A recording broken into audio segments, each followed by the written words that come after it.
Dr. Kennedy Graham. Thank you, Mr. Speaker. This bill has had a tortured life as it has gone through Parliament. While the Select Committee collaborated to good effect, this masked an underlying lack of political consensus that should have been a precondition of its passage. 3 parties, it seems, are opposing its final adoption. Just some quick points in response to the Minister's comments in the third reading, his four points. With regard to the first point, he stressed that this was simply temporary legislation, to which we would respond, yes, true, but that's part of the problem, because it is creating constitutional precedent. And qualitative change is often justified in this way on a temporary basis, subject to subsequent review.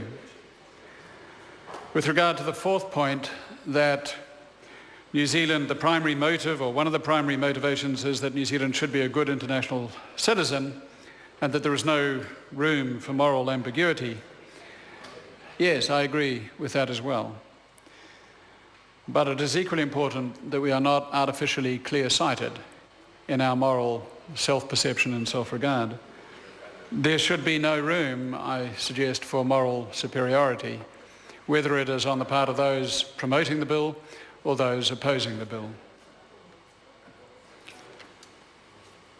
The main problem, the reason for the lack of consensus that I spoke of, has been twofold.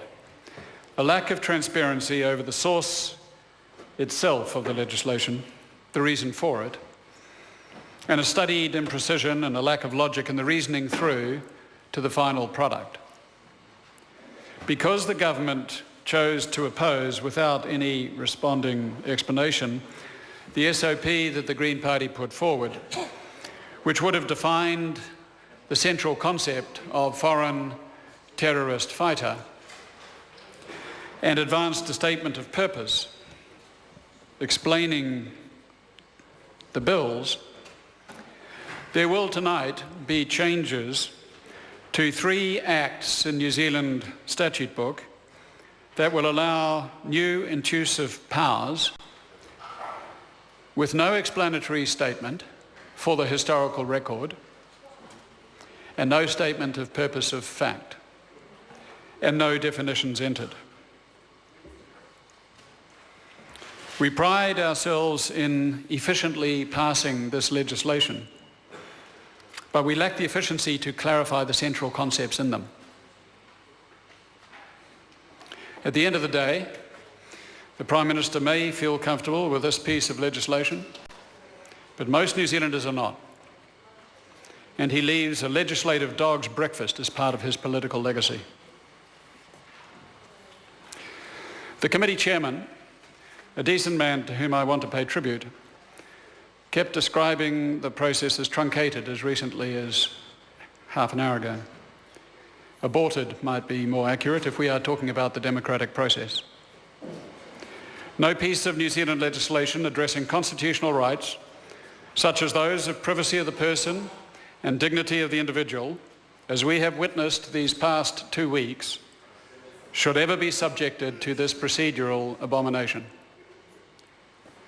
What we are doing tonight is passing unprecedented powers of surveillance by the SIS based on an increased threat posed by ISIL in the Middle East that potentially intrudes into the ultimate bastions of privacy of all New Zealanders. This bill claims to target foreign terrorist fighters from returning to New Zealand fully radicalised and engaging in an act of physical violence. But it stretches beyond that.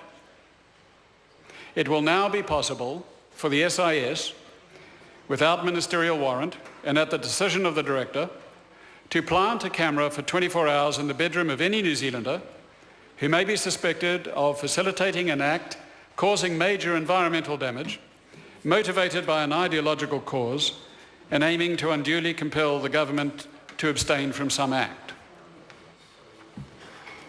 Because that's action by the citizen, which may have nothing to do with ISIL in the Middle East whatsoever, falls within the definition of the actions justifying those SIS powers.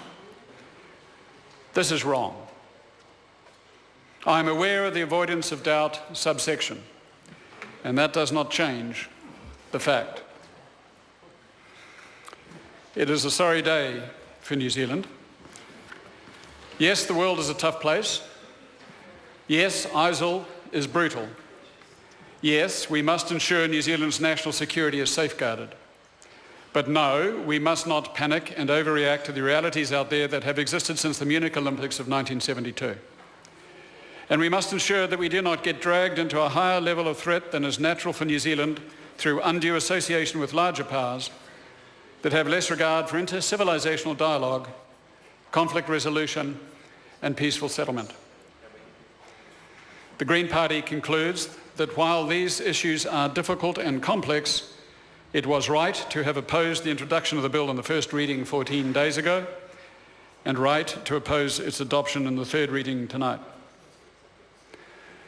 I invite the Prime Minister, once again, to recall Ben Franklin's observation that those who are prepared to give up essential liberty to purchase a little temporary safety deserve neither liberty nor safety. That comment was made in another age and in a different context, and yet it speaks to us tonight.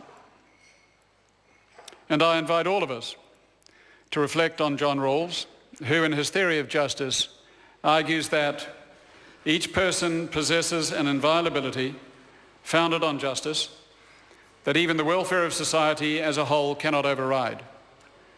For this reason, justice denies that the loss of freedom for some is made right by a greater good shared by others.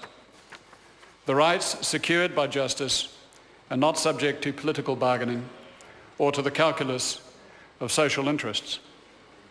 The Green Party will vote against this legislation.